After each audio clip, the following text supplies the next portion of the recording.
Assalamualaikum warahmatullahi wabarakatuh. Seperti yang pemirsa lihat sekarang, memang saya di kantor, tidak ada orang. Dadah. Dadah.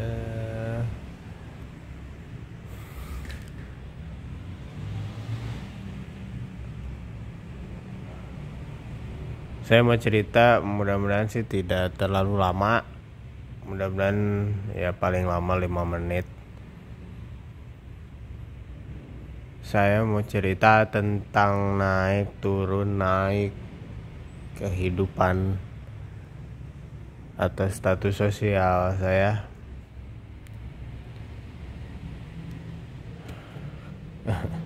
Tangan. Sekarang masalah saya di belakang kamera sih udah nggak terlalu masalah ya, karena yang penting suara saya bicara bisa terdengar dengan jelas. View-nya ya cukup barang-barang di kantor aja. Ya maaf, bukan mau apa. Ya udahlah, itu mah nggak penting. Jadi gini, langsung aja. Saya mau bercerita tentang keimanan. Ya kesannya religius banget enggak, tapi ini fakta loh. Ini masalah naik turunnya ekonomi, naik turun naik.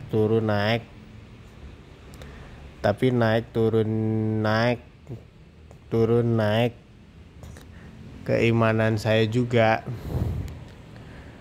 Saya kesannya ngomongnya mutar-mutar. Soalnya kalau ngomongin keimanan itu emang cukup berat dan dalam. Itu masalahnya berhubungan dengan Allah langsung. Yang saya ingat satu ayat dalam Al-Quran, lupa surat apa, ayat berapa. Tidak kuciptakan jin dan manusia kecuali untuk beribadah kepadaku. Kira-kira seperti itu artinya. Nah, dulu saya sempat bertanya, untuk apa sih sebenarnya aku hidup? Jawabannya tadi, tidak kuciptakan jin dan manusia kecuali untuk beribadah kepadaku. Aku terlahir sebagai anak keempat laki-laki dari keluarga sederhana di Tasikmalaya. Sekarang saya tinggal di Jakarta. Lebih tepatnya sudah 20 tahun saya tinggal di Jakarta, dikurangi 1 tahun di Purwakarta, artinya 19 tahun. Di Tasik 19 tahun berarti. Gambar goyang-goyang karena HP saya pegang. Jadi 2002 Desember saya sampailah di Jakarta. Kerja di Bandara Soekarno-Hatta. Kalau outsourcing 4 tahun. Kalau jabatan tuh administrasi ya. Kalau di kantor sekarang ini operasional, kalau dulu administrasi. Tapi pekerjaan macam-macam. Kalau subuh itu jadi OB, baru pagi sampai sore itu jadi admin. Real admin di internal affair. Unit kerjanya general affair.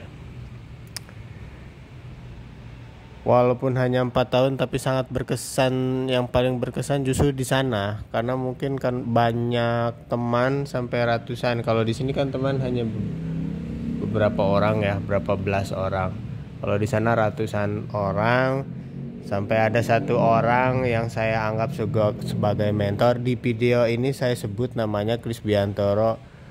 Kalau kebetulan beliau nonton, mudah-mudahan sih beliau komentar di channel YouTube saya. Jadi tahun 2003 itu layaknya anak muda awal, yang usianya awal 20 tahun itu. Ya anak muda yang pengen tahu segala hal. mayoritas pemuda lain mungkin mengumpulkan uang untuk bekal masa depan. Kalau saya enggak.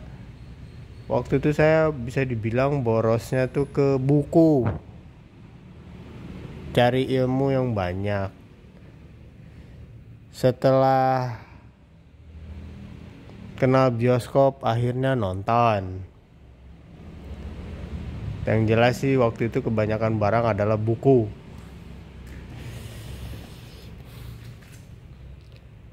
Waktu itu saya sholat ikut-ikutan teman-teman. Bahkan bisa dibilang saya belum bisa ngaji dengan baik. Sampai hari ini saya masih belajar ngaji Al-Quran dengan baik. Saya nggak bohong. Nah, balik ke tahun 2004, akhirnya saya mimpi berkali-kali, khususnya agim, mungkin ada 5 kali. Satu kali mimpi Ustadz Arifin Ilham, satu kali mimpi Kang Abik, penulis fenomenal ayat-ayat cinta ketika cinta bertasbih dan lain-lain itu. Nah, 2004 itu akhirnya saya istilahnya dapatlah hidayah. Kenapa sih Allah berkali-kali memberikan mimpi agim? Siapa sih agim? Oh, ternyata agim itu adalah mengajarkan tauhid. Apa-apa tuh langsung aja ke Allah gitu ya. Segala kebutuhan dikaitkan dengan Allah langsung. Setelah baca buku agim apa adanya, oh ternyata benar ya. Dalam Al-Quran juga, saya lupa surat apa ayat berapa yang artinya gini, hanya dengan mengingat Allah hati menjadi tenang. Udah tuh, dari situ akhirnya saya sholat gak sekedar ikut-ikutan, tapi sholat bener-bener karena Allah. Karena Allah saya sholat ya bismillahirrahmanirrahim. Karena Allah saya berangkat kerja. Karena Allah saya makan. Karena Allah, oh ternyata ini yang dinamakan ikhlas. Apa-apa tuh enak, hidup jadi tenang banget. Kalau ikhlas tuh hidup tuh tenang. Misalkan bangun ya alhamdulillah masih ada umur, bisa mandi, bisa sholat subuh, ya bismillah berangkat kerja, tapi hati tuh tenang karena ingat Allah terus ya. Pokoknya masa-masa itu tuh indah banget rasanya. Sholat itu ya berhari-hari sampai kenal orang-orang soleh, dideketin sama orang-orang soleh, terus ya belajar ngaji. Sampai sekarang juga kalau ngaji masih belajar. Karena perjalanan waktu iman naik turun terus-terusan, maksiat datang, maksiat. Bentuknya apa? Tidak perlu diceritakan lah. Itu kan aib namanya ya. Nah, sholat ya sholat, kadang ada masanya ya sholat ya gitu. Itulah iman naik turun. Banyak hal lah di Garuda itu tuh, Garuda Cargo Center maksud saya. Memang saya senang waktu itu kerja di bawah PT Garuda Indonesia. Cuman saya kan berdiri di bawah PT yang lain gitu, outsourcing. Nah, terlepas dari itu masalah keimanan itu.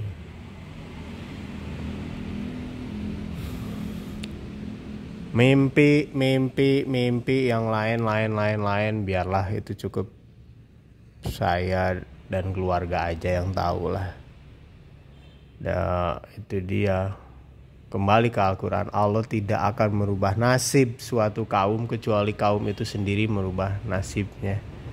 Ya, emang harus diri saya sendiri yang benerin keimanan ini. Dan permasalahan ekonomi ini ya terkait dengan iman. Singkat cerita, saya pindahlah ke kantor sini tahun 2007. Peningkatan gaji, terus ya teman jadi lebih sedikit, tapi ya peningkatan lah, pendapatan tingkat alhamdulillah. Terus mulai kredit motor. Oh maaf, dulu sebelum kredit motor saya masih kerja di Garuda. Saya sebenarnya kenal teman kerja di sini. Kredit HP pertama kali, baru pegang 6 hari udah hilang. Padahal kreditnya 6 bulan. Di sini kredit motor 3 tahun, setahun setengah hilang. Kredit lagi motor 3 tahun, setahun setengah hilang. Asuransi 2 kali 8 juta, 16 juta. Adalah simpenan kan, berarti tabungan. Nah terus kredit banyak nih. Termasuk yang sekarang ini. Saya bicara yang sekarang itu, saya kredit TV, mesin cuci, kulkas, laptop, apapun dikredit. Akhirnya sebagian hilang, sebagian rusak. Kenapa? Kredit itu teman saya bilang riba itu bunga. Riba itu dosa, seperti menjinahi ibu kandung sendiri. Dosanya seperti itu. Dampak di dunianya adalah barangnya hilang. 2016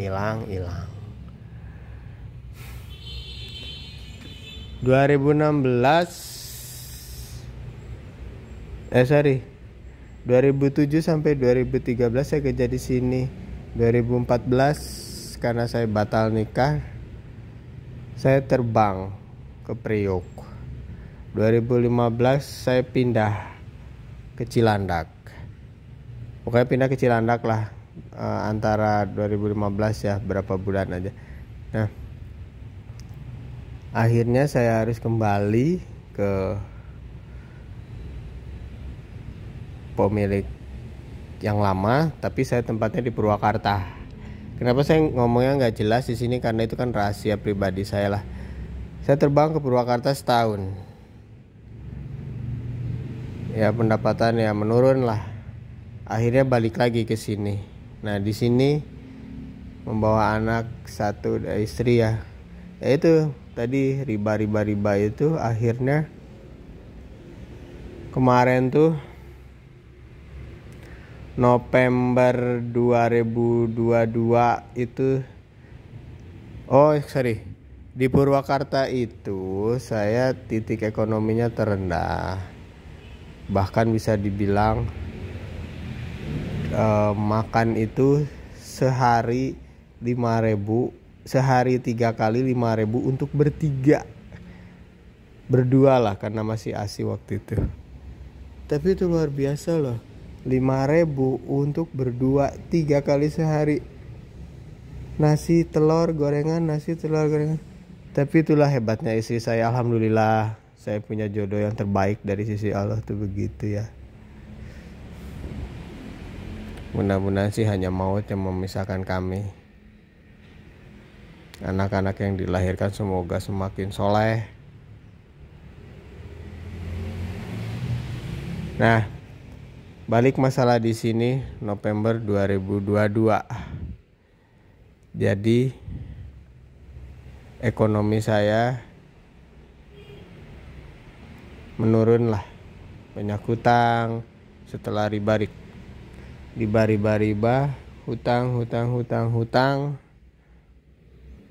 hutang yang hampir mencapai, itu masih ada riba nih. Yang sedang berjalan sekarang adalah HP. Yang HP-nya 2, satu digadaikan, satu masih dipegang untuk merekor. Merekor gini aja tuh. Jadi datang ke Ustadz di Depok. Ustadznya emang udah kenal lama ya, temen lah, bisa dibilang udah temenan. Saran beliau adalah berbanyak istighfar, tobat lah, kita bertobat, minta ampunan kepada Allah. coba cari jajan yang dulu, yang 2004 sampai 2006 itu kemana gitu, yang dulu yang sudah pernah merasakan ikhlas gitu ya, entengnya hidup. Pokoknya mah apa-apa tidak pasti berkaitan dengan Allah langsung. Awali dengan bismillah, akhiri dengan alhamdulillah. Ya itulah jajan yang dulu itu kemana, kata Ustadz. Padahal usianya tidak jauh beda. Beliau lebih tua, antara 2 atau 3 tahun di atas saya. Ustadz Anwar namanya.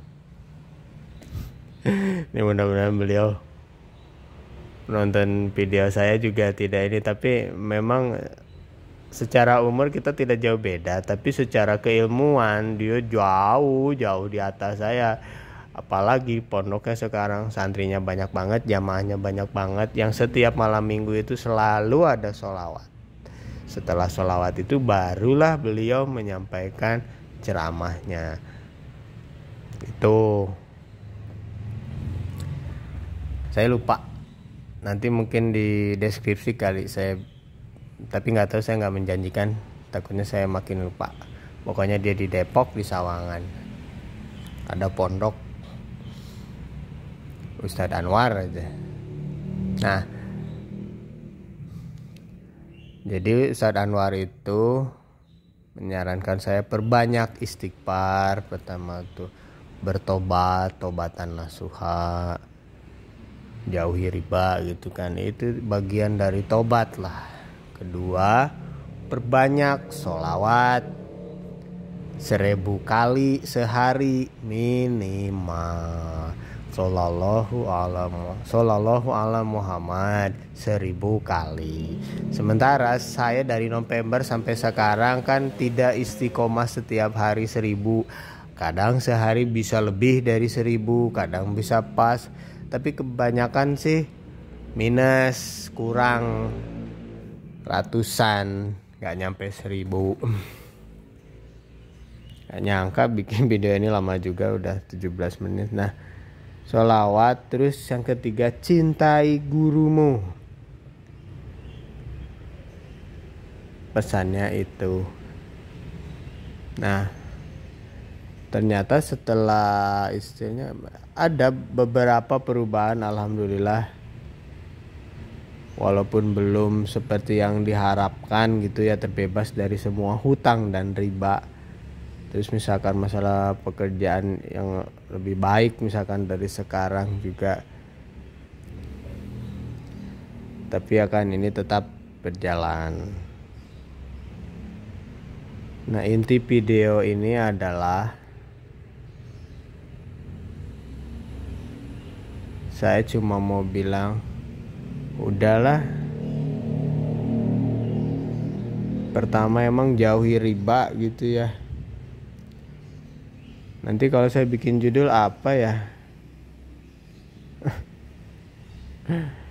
Saya lupa, tapi intinya mah saya udah sharing masalah apa? Naik turunnya ekonomi saya. Sekarang saya lagi, kalau secara ekonomi ya, saya lagi di bawah. Lagi minus deh. Saya belum punya tempat tinggal untuk anak istri. Bahkan sampai motor pun sekarang harus turun mesin nih, dan belum ada dana. Curhat. Nah, curhat dong mana? Ya, curhat. Ini curhat. Anggap aja saya curhat soal ekonomi dan keimanan yang naik turun gitu. Judulnya mungkin kayak gitu ya.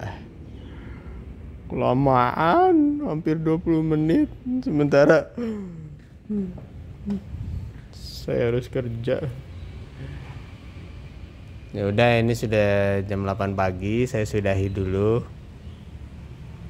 Pokoknya jangan main-main deh sama riba. Jangan main-main sama agama ini juga. Dan Allah pasti Maha melihat. Allah pasti Maha mendengar. Pesan saya pada yang nonton, mudah-mudahan sih banyak yang nonton, amin. Jangan lupa klik subscribe-nya ya, insya Allah ke depan sih yang baik-baik aja saya ngupload itu. Mungkin dokumentasi atau apa itu biasalah. Tapi kalau soal ilmu Yang saya tahu saya sampaikan. Ya.